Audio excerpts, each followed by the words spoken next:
Good morning, and I warmly welcome you to the module of development economics. So we'll be studying 10 units under this module. So basically, we'll be studying about the scope of development economics, and then measure how we measure the economic development and the characteristics of these underdeveloped countries.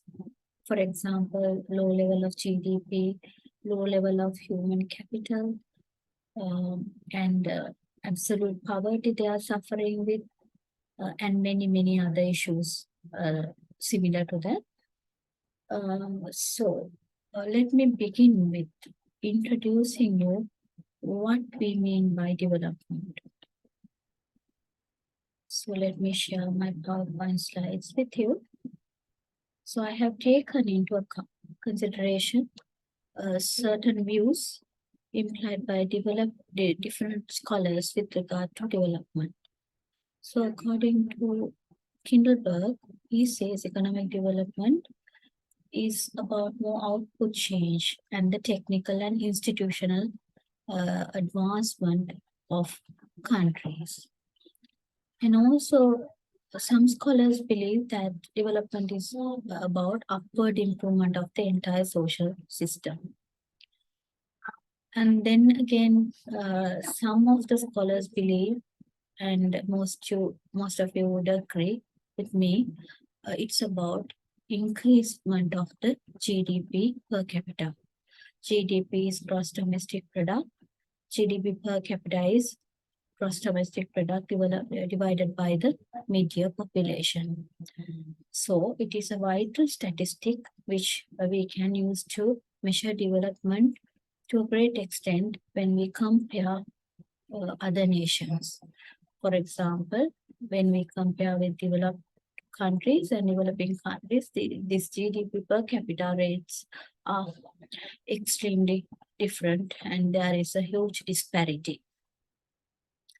And also, economic development is a process of improving the quality of human life.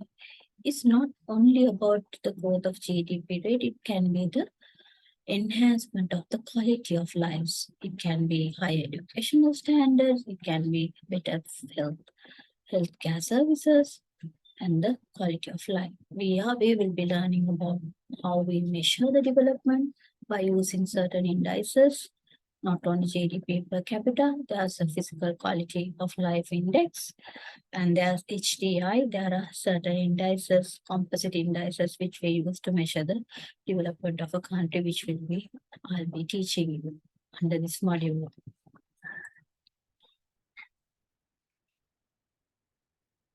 So there are important aspects of development when we are talking about.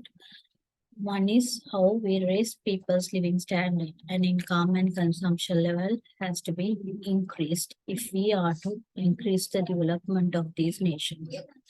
Under this model, we'll be concentrating more on developing nations and what are their problems and what are the ways we can find solutions, or rather we can develop those countries to a better living standards and other indices. So creating condition conducive to the growth of people's self-esteem, not only the basic development, material development we are talking about, we will be talking about comprehensive concepts such as self-esteem, self-respect, dignity, which are introduced by Amartya Sen, and the freedom of individuals to select what they want, the freedom of choice. So all that things, which is a part of development, will be discussed under this the initial lessons. And